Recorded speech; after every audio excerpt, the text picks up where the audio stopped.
I worked the Colder Creek Depot for 23 years, and I can tell you the exact afternoon that changed the shape of this valley. Not a gunfight, not a flood, not any of the grand disasters men like to put at the center of the stories they leave behind. It was a Tuesday in September, 2 autumns after Ira Cobb's wife passed, and it started the way the most important things do, quietly, on a platform in the midday dust, with a woman stepping off the noon train at exactly the angle of a person who has come a long way and intends to stay. Her name was Cecily Vance. I knew it from the letter she'd sent ahead, a careful, level hand on the envelope, asking about the posting Vane Holcroft had placed in 3 Eastern papers for a school-educated woman to instruct children and maintain accounts at a prosperous cattle operation. She had credentials from a teacher's college in Ohio, 2 years running a one-room school in the hill country, and letters of character from a county superintendent and a minister who had known her family a long time. She had a trunk with brass fittings and the particular straightness of a woman who has earned everything she is carrying. Holcroft's foreman, Rudd Hester, was on the platform to meet her. I watched him come forward, take one look, not at her credentials, not at the hand she extended, but at her face, and her plain gray dress, and her size, which was on the smaller side of ordinary, and I watched his mouth settle into the expression of a man about to deliver news. He did not compose himself. "Miss Vance," he said. "Mr. Holcroft sends his regrets. The position has been filled." That was the official story. The true one, the one Hester's face told, and the one I'd hear later through the natural channels of a small town, was that Holcroft's new wife had looked at Cecily Vance's photograph in the letter and decided she wasn't the picture she wanted teaching her children. The position had not been filled. Cecily Vance had been turned away before she'd touched the ground. No offer of a return fare, no explanation of what, exactly, Holcroft had pictured. Just Hester, walking back to the buckboard, and the September light settling around her in the silence. I've seen harder things on that platform. I've seen men come home from the war in pieces. I've seen mothers handed telegrams they already knew they didn't want to open. But there is a particular thing about watching a woman hold herself together in a public humiliation, and Cecily Vance held herself the way a good beam holds, everything bearing down on it, and not an inch of give. She lowered the hand she'd extended. She stood for a moment with her eyes on the middle distance. Then she opened her trunk, took out a small notebook, and began writing in it. Not weeping, not appealing to me or anyone else on that platform. Writing, making a new plan in the space where the old one had been.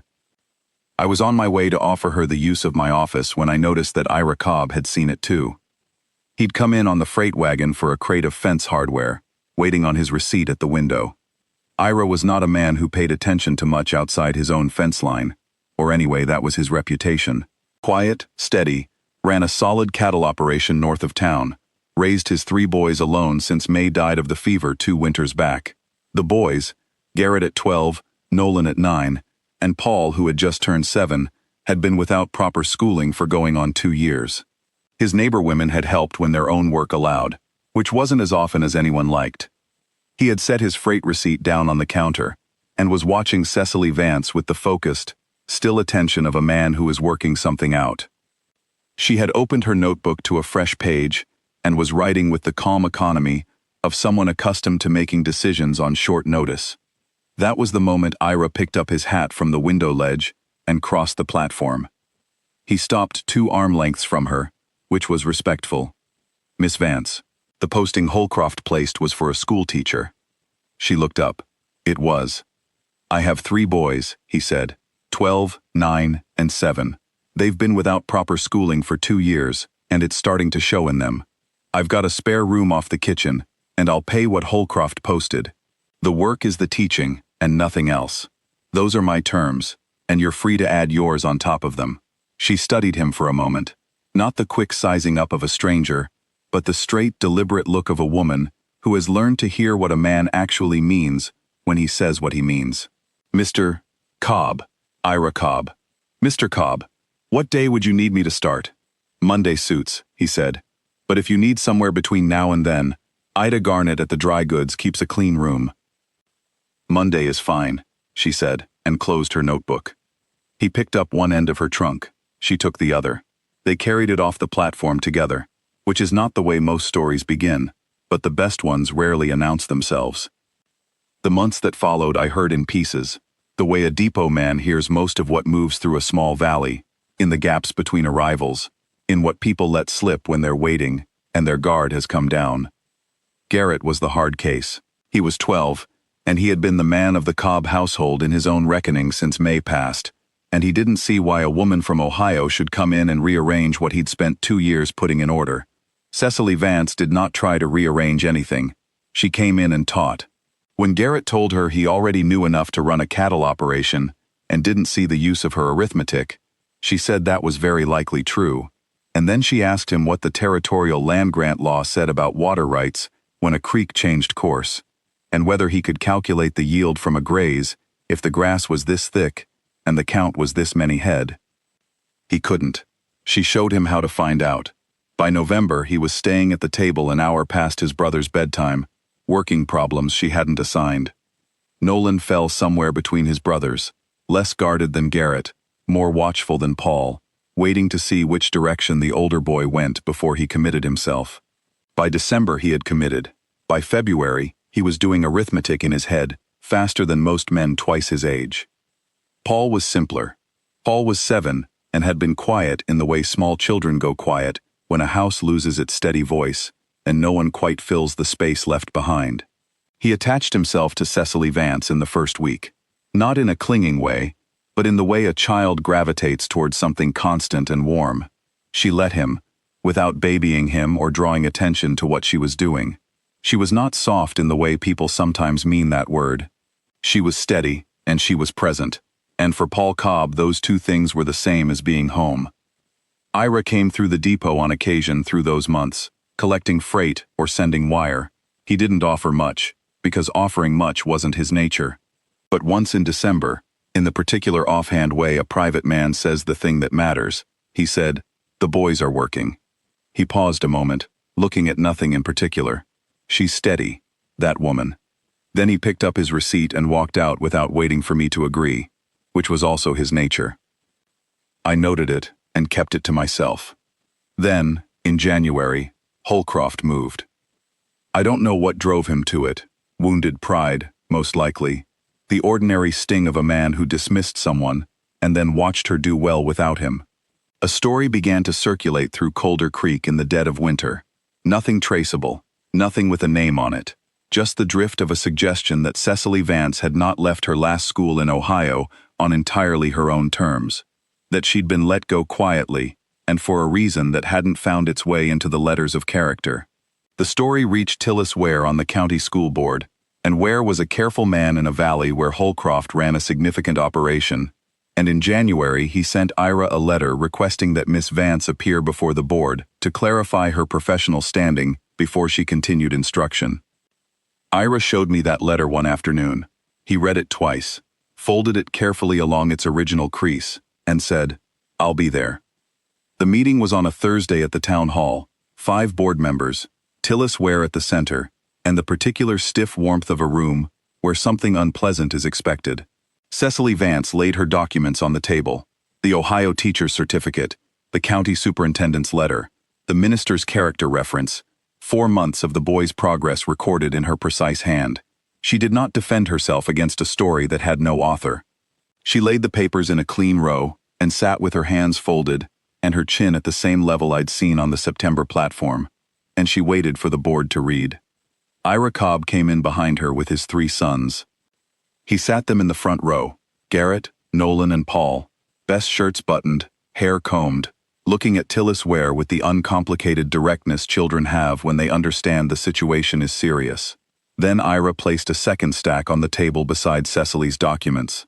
4 months of the boy's written work. Garrett's water rights paragraphs, argued across 2 careful pages, Nolan's arithmetic progressions, Paul's reading comprehension, written in the round, deliberate hand that was his particular pride. "I'm not a man who gives speeches," Ira said to the board. "The work will speak for itself, and I'd ask you to look at the woman who produced it before you weigh a story that arrived without a name attached to it." Tillis Ware looked at the documents. He looked at the 3 boys. He looked at Cecily Vance for a long moment. The same composure, the same level patience she'd kept through everything, and he called the vote. 4-1 in her standing. Hester was in the street when they came out, leaning against a post with the expression of a man expecting a different result. He straightened when the board members filed past without pausing. Garrett Cobb, 12 years old, who had begun the autumn as the hardest of hard cases, and was now reading 2 years ahead of where he'd started, walked past Holcroft's foreman at the same unhurried pace he walked past everyone else. He didn't say a word. His face said everything it needed to. Spring came on serious that year. The kind of spring where the snowmelt is heavy, and the north pasture floods 2 weeks before it's finished flooding, and the grass comes in thick and cold along the fence rows. By April, the boys were working past what the grade school in town was covering, and Paul had taken to leaving small folded notes on the kitchen table, to his father, to his brothers, to Cecily. He was proud of his handwriting, in a way that was entirely unreasonable and entirely correct, and he used every occasion he could find to practice it. One of those notes Ira showed me later, without explanation. It said, in Paul's careful round hand, she should stay. Ira didn't tell me what he'd done about it for 3 weeks. Then he told me the way he told me most things that concerned his own life, briefly, as if reporting a weather observation. He'd asked Cecily Vance to supper at the Garnet Hotel in late April, not as an employer extending a professional courtesy, not as an obligation, but as a man who had been watching a steady woman for 7 months, and had finally arrived at the plain truth of what he meant by it. She had said yes. Freely, on her own terms, which was the only way any of it could have held. I was at the depot that evening. A clear April night, the kind where the sky goes 3 colors before it finally gives in to dark, and I saw them on the boardwalk. Not touching, but close, in the way that doesn't need touching to read.